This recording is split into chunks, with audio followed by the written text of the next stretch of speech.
And then Martell says, Chris, so you're studying to get your builder's license too. He's like, are you planning on building on the 47 acres? Chris is like, well, yeah, maybe I will. I'm thinking about it. And then Martell said, oh, wow. Y'all gonna do this to me? See?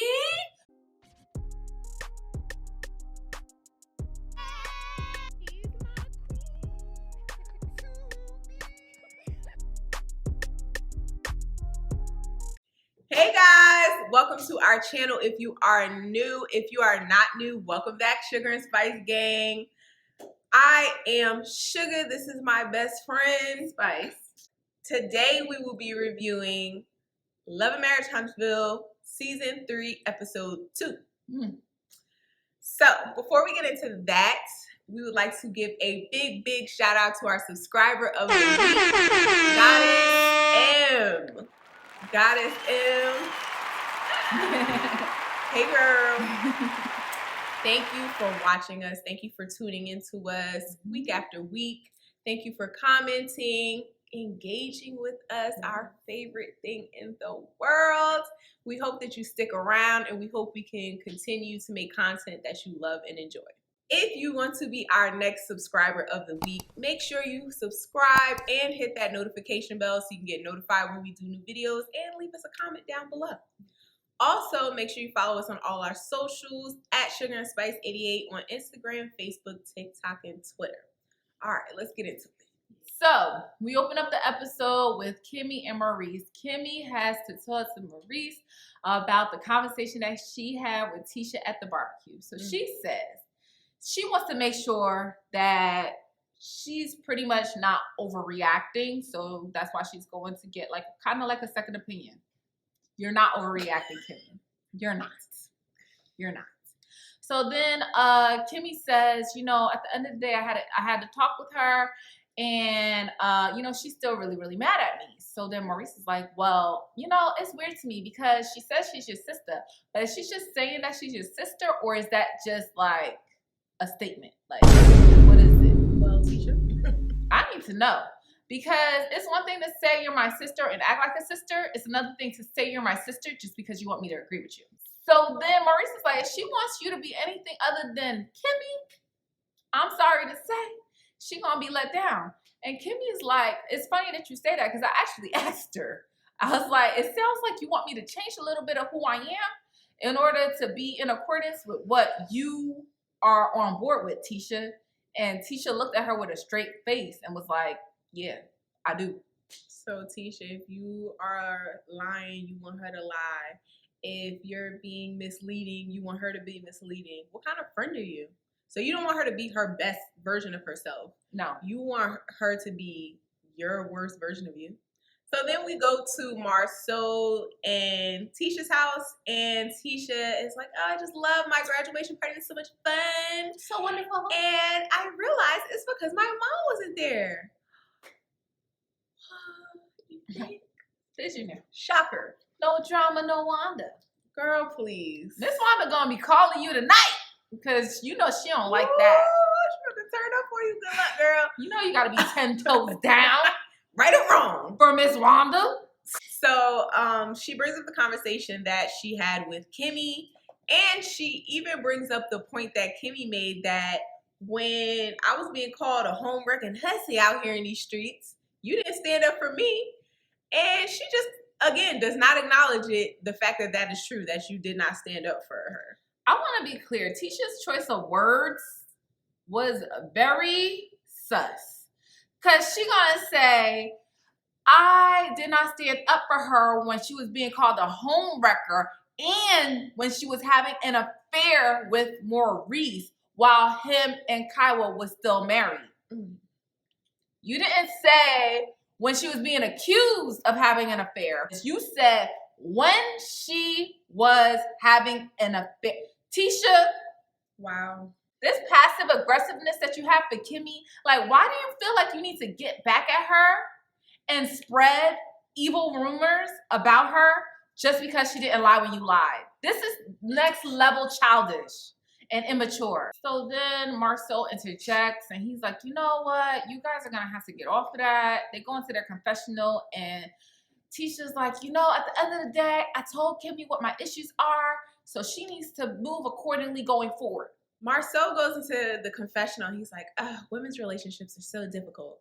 No, your wife is difficult. Yes. This ain't got nothing to do with women's friendships. She is the nutty one. Exactly. And you know that. You know. So then Marsau's like, yo, it was come from Marsau Day at that barbecue. Your brother, your father, TK, everybody coming for me. He's like, freaking T-Man coming over here talking about some baby rumors. Marsau killed me when the brother said, you know, I heard about these baby rumors that, you could possibly have a baby out here. And it's just like, as her brother, could be an uncle.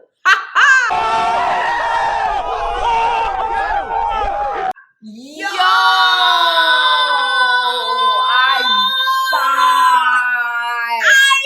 I was like, yo, Marsau don't care about nothing. Like, who said that? You're being accused of a side baby and you're like, could be true? Wow. I'm sorry, Marsau. I don't know, yo. He might be my favorite person. Oh, he's hilarious. Yes, I know. He's kind of sending misogynistic. He is. But oh my God. Half the time he's that, and then the other half, he makes sense. He has good points. I like the other half. And he's really, really funny. Oh, he's hilarious. So then Marsau's talking about something, if you had a kid, an outside child, I forgive you. And I'm like, I'm halfway on board and halfway off board with this. So I'm like, Marsau, it's funny, but are you joking or not? This is not something to be joking This is not the time, Marsau. This is not the time. And Tisha gets serious real quick. She's like, well, I would never do that. And if this is true, you're going to be out on an island by yourself because I'm going to leave you and take you for everything you got. Baby, you are everything I got. Yo, I can't. Oh my God. So then we go to the next scene and we got Mel and Martell. Mel ain't feeling Martell right now. She said that he's been throwing jabs on social media. So they go outside and they got to have a talk. So she brings up custody and she brings up having respect. She says that whenever it's time for him to pick up the kids, like she be having them extra long and they can't ever come to terms with a good time to pick up and drop off consistently. She said that last season too. She did. And he said, well, what about the time you was sick and I found out you was in Georgia and Atlanta? And it's just like, so they both got issues with each other about this part. She brings up the post on social media referencing the 5th child. And he says, in hindsight, yeah, the womb was a little fresh. He probably shouldn't have mentioned it, especially not under a post dealing with his youngest child between Mel and Martell. And he said, but at the end of the day, we should be moving forward, not looking back. But hindsight is 2020 pretty much. Martell don't care.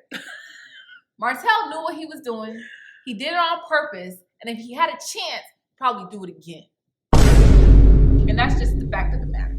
So then Martell's like, yeah, I don't look at anything you post. We wouldn't even, how could we even know what each other posts? And Mel's like, you don't look at nothing that I post? Do you? You don't? Okay. You know you be stalking her page. Stop lying. And then she says, well, you are very disrespectful because you went on a whole tour trying to disrespect me. You even called Funky Dineva, shout out to Funky Dineva. You even called him trying to interrupt the interview that I had with him while I was talking to him. And then Martell was like, well, that's because you was spreading lies, talking about lies during your interview. So you don't watch anything she does, but you was watching the interview live so that you could call up and, oh girl. So then Mel brings up that maybe they should do co-parenting counseling so that they could kind of figure things out. And Martell actually agrees, which I'm so happy about. So yeah, so that's what they're gonna go. Come on, girl. So then after Mel left him outside, he goes back into the house. Mel's mom answers the door and he tries to go in for a hug and she's like, yeah, boy, whatever, get out of here. Like, she ain't feeling him. Not receptive to the hug at all. Mel's mom actually says that she wants to have a talk with Martell later about how he is constantly disrespecting her daughter And Martell, actually, I agree with Martell about this. Martell says we don't need to have no conversations. If it's about that, we do not need to have no conversations about that. I don't know if it was just like bubbling up in her, but it's like you're going to say, I need to talk to you later because you've been saying some ugly things about my daughter, but I ain't going to do it right now because you're picking up the kids. No. So why even say anything at all? No. Honestly, you don't need to have a conversation with him. Mel can defend herself. Yes. If she wants to say something about it, let her say something about it. If Mel wants to let it rock. Yep. So then she's like, save it, Martell, save it. And then Martell being his petty self. Hurry up, kids, because your grandmother just gave me the hand, and I don't appreciate that. Why would you do that? It just... Oh my God. So then he goes in his confessional and he's like, I was trying to hurry up and leave before I said something that I was going to regret, or maybe something that I might have not regretted. So at that point, you could have just walked outside. You could have just went, you know what? I'll wait on the steps. I'm going to go. No, you want a kid. Your grandmother's doing this. So we go into the next scene, and it is Kimmi Monster and Maurice, and they're just having a talk with Monster about what he wants to do for the summer, and he's just being a kid, pretty much. He don't really want to work, but he wants to get the money. That's how, it usually goes with kids. He's actually going into high school. Monster's a big boy now. They decide to call Kaiwa because Monster has decided what school he wants to go to. So they call Kaiwa, and it's just Monster and Maurice in the frame. So then Kimmi has to literally be like, hi, how's it going? I'm here. And, she tells Kaiwa that they're going to be having a graduation for all the cousins, invites Kaiwa, and Kaiwa accepts the invitation. And then Kaiwa actually says that she wants to have a talk with Kimmi. She wants to clear the air, which I think is awesome. The way Kaiwa was acting at the reunion and throughout the show, you would have thought her and Maurice broke up last week. You would have. There's years gaps we're talking about.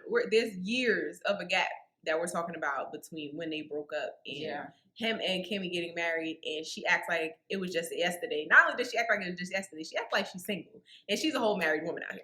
Yes. So it's just it was very confusing to me, but hopefully that talk goes well because it can go very left. It can go very left very easily. We get the flashback of Tisha Kiki with Kaiwa talking about how she went against girl code. Okay, sister. Oh my God. And then Kimmi is like, the rumors or the accusations are not true. Her and Maurice were divorced. She's not the mistress. And she's really excited that Kaiwa wants to have a conversation with her because she wants to clear the air just as much as Kaiwa does. So it's looking good.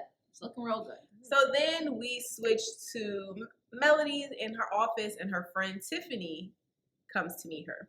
So messy boots. Jesus. So Tiffany comes in, and Melody is congratulating her. Apparently she just got married. Mm-hmm. And then Tiffany says, so how's your mental state? Everything all right over there?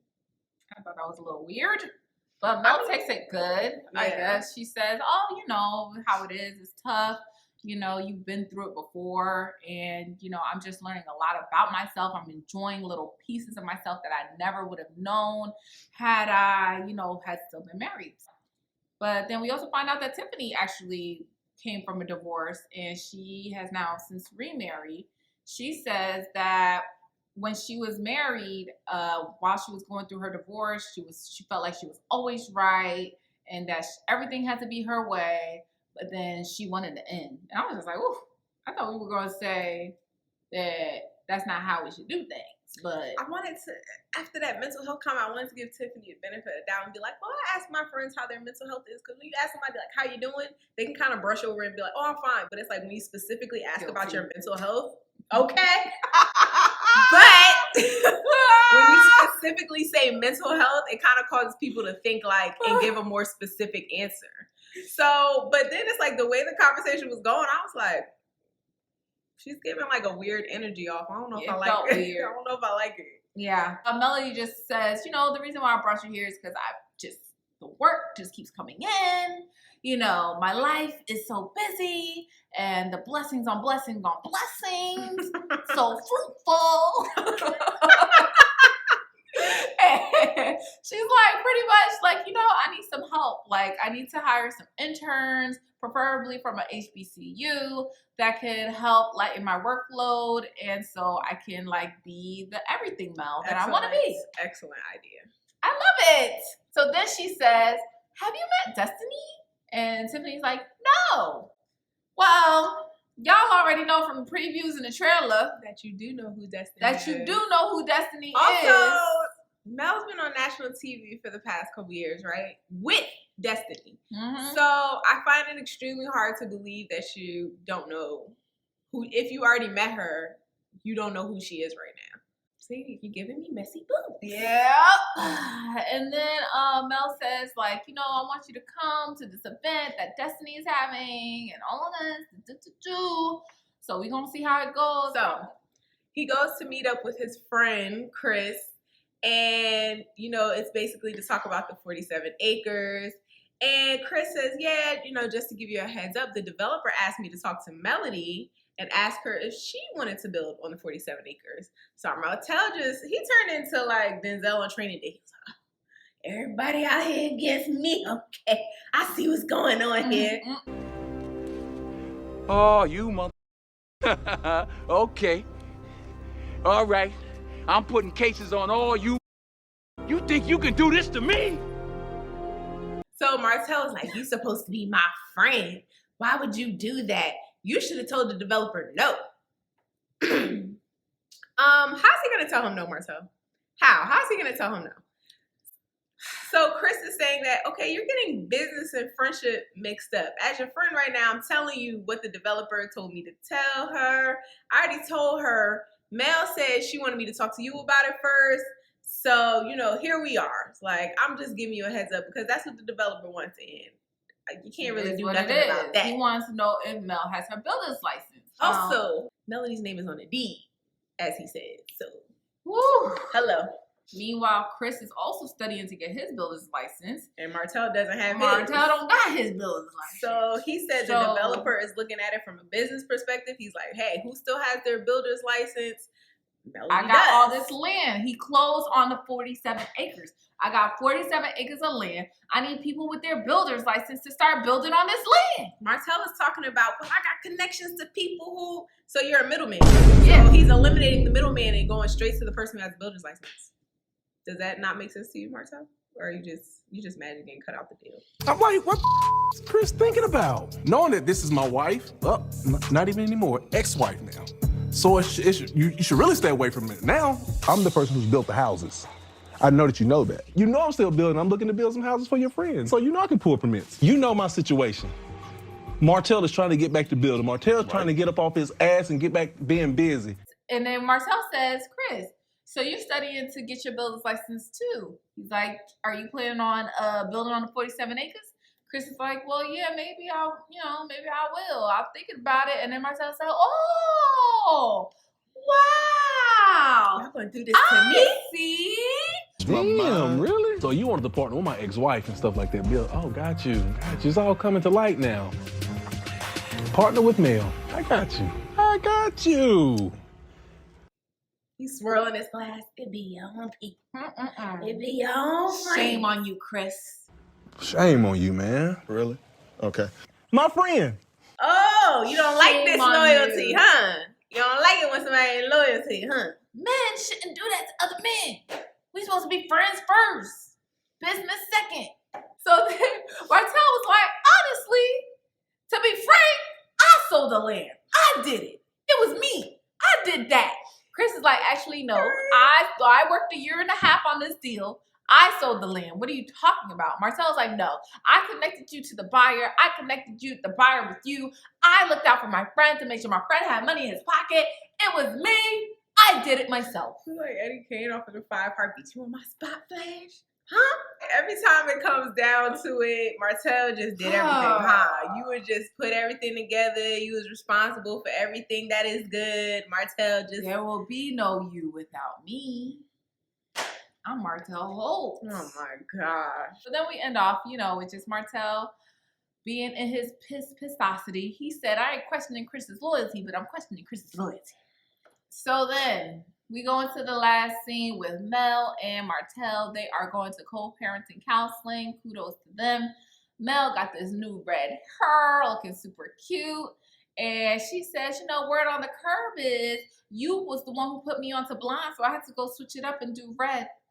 And it's just like, Mel, you're still giving him too much energy way for me. too much. So then we see that they're in the confessional together, and then Martell says that he has some reservations because he wants to make sure that this therapist is not biased. He felt like Dr. Francis was biased and that he did not like how he never really went through anything like that in his marriage, so he just got 40 years of happiness, so he can't relate to Martell. He said as a man, he should have understood where I was coming from.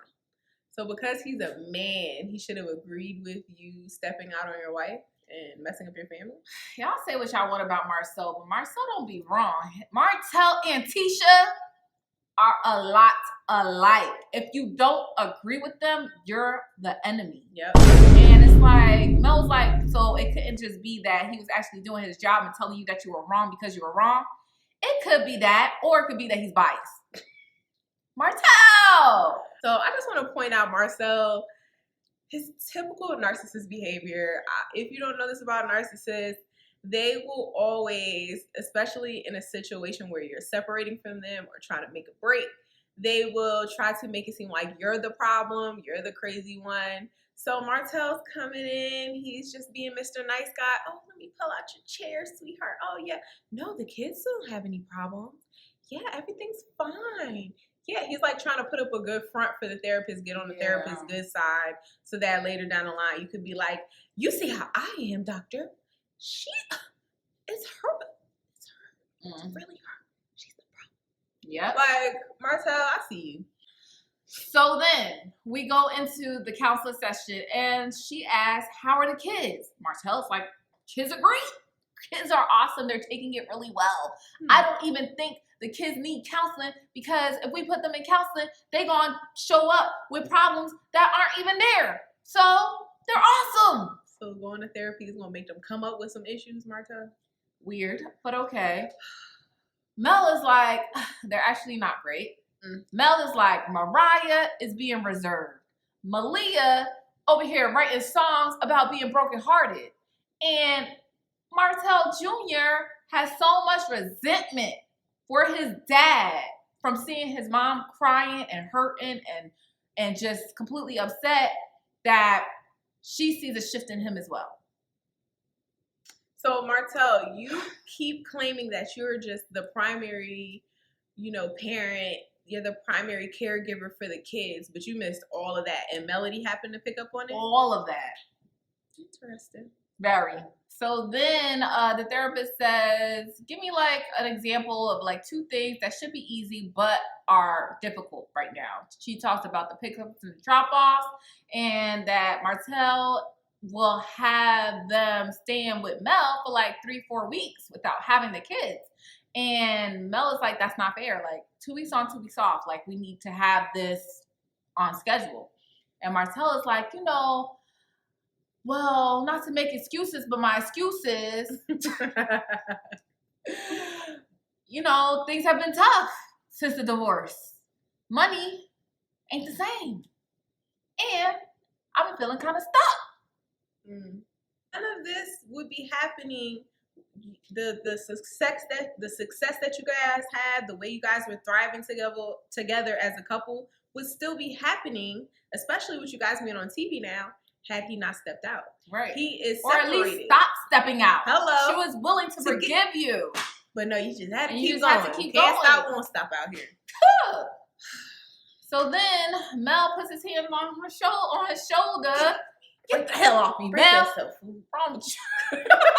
Mel needs to really set up some clear boundaries. Clear boundaries. Clear, strong, thick boundaries. It's like, at the end of the day, I made my bed. I know I got a lie in it, but I'm struggling right now. So the therapist says, is it difficult for you to accept her trying to comfort you and, be that emotional support that you're saying that you don't have? Well, yeah, it is. Yeah, it is because you resent her for leaving you. And you resent her because she's doing way better without you, and you're doing way worse without her. Let me tell something to y'all. Mel is flourishing. Mel is flourishing. Blossoming, Mel thriving, growing. is like a motivational speaker. She has what she was saying with Tiffany. She got the mompreneur side of her. She got the business side of her, you know, with the homes and everything. Then she got the entertainment side with social media and everything. She has like a whole huge following. She's doing amazing. And not only that, she's in tune with her children. So she's doing great financially and on the business side, and she's still paying attention to her kids. What are you doing, Martell? You're struggling in all areas. But then you were the main reason why they were doing so great. You were the leader in the parenting. You were the one who has the builder's experience. Mel ain't never built that in her life. But why is Mel doing so awesome without you then? And that's why sometimes people like to fight to stay in toxic situations, but sometimes you just need to remove yourself so that you can see that this person was holding you back. Yes. And he needed to see that too. Yes. Obviously, all that you thought you were doing, Martell, that was so great and fantastic. When you're by yourself, you out here struggling. So who was the reason for all the success again? So then Mel says that he has 5 children now. And with these 5 children, he's going to have to not be stuck. Like, you can't sit there and stay in whatever pity party you having for yourself. Like, facts. It's time for you to pick up your kids. Come pick up your kids. You can't just sit there and be like, woe is me, lay in the bed and be miserable, crying. They're dependent on you. Yeah. So get up and do something. Exactly. So then he gets mad at Mel about talking about how he got 5 kids. But, I mean, you didn't have no problem showing it on social media, but now you all upset. I thought that was interesting. Right? Peep that, right? So then Mel expresses that she is wanting him to tell the 4 children that they do have together that they have another sibling. So the therapist goes and says, well, I actually have personal experience with this. So after my son's father and I were no longer together, he found out that he had a child. My son at the time was, I believe, 7. But we did have the conversation about communicating with him at the same time. And I chose to just be present but not speak, to let him lead with what the conversation was. My son needed to know that our family dynamic was changing, and my presence said, although internally I might have felt one way, but my presence said to him, I agreed, I approved of how our family dynamic was changing. And that's basically how they end off the therapy session with her saying that you guys need to show a united front. You guys need to show the kids that you guys are a team so that they can feel more comfortable and secure in moving on with this new way of life. So it's good, sounds good on paper, but can Martell really be on the same team with Mel? Is it something that he's capable of doing? Oh, gosh. Whew. He wants to fight with her so bad, y'all. I don't know. So Martell and Melody are leaving their therapy session amicably at first. And then Martell brings up the Chris situation, the conversation he had with Chris. And he says, yeah, I kind of want to thank you, because you kind of had my back when Chris came to you and told you that he wanted you to build on the 47 acres, but you told him to come talk to me first. I just appreciated that. And then he kind of seemed like he wants to go on a little rant about Chris, a little let's gang up on Chris train type situation. Mel's like, well, I don't really feel like what Chris did was wrong. I was just saying I didn't want it to be any issues between us. Right. And then that's when it goes left. And Martell's like, no, he is wrong. What are you talking about? Wait, so are you still thinking about building on these 47 acres? She was like, I mean, I was considering it. You ain't never built nothing in your life. And Mel was like, I ain't never see you lay not one day, none a break. Okay? But, I mean, it is what it is. Like, at the end of the day, Mel should not have to say no to money to protect your feelings. I mean, as the mother of your child, you want her to be doing well, right? You So want her to have a great source of income so that she can provide for the children that you guys share together, right? He's not doing well, so he don't want Mel to be doing well. And that's what it comes down to. That's it. Mel is only allowed to do well when Mel is with him. If she's not with him, she needs to be struggling. And that's pretty sick. Regardless of how that affects your children or It doesn't matter. anything. That doesn't matter. So, thank you guys. Thank you guys for watching this video and sticking with us to the end of this video. And if you have not already, which I don't know why you wouldn't have, please subscribe. Subscribe and like and comment and share this video. And when you subscribe, make sure you hit that notification bell so that you can know when we drop a new video. Also, make sure that you follow us on all our social medias, Facebook, Instagram, TikTok, and Twitter. And we look forward to seeing you guys in the next video. Bye. Good morning. Good energy. Today we gon' spread Good energy. Today we gon' share Good energy. I go to work. Today gon' be a great day. Good Wake energy. up, thank God, drink water, meditate. Good First energy. 5 minutes will dictate your whole day. Good All energy. about that positivity and raising up your frequency. Good If you energy. negative, you will get removed immediately. Good Say energy. eat clean, alkaline, nourishing. Good What you energy. put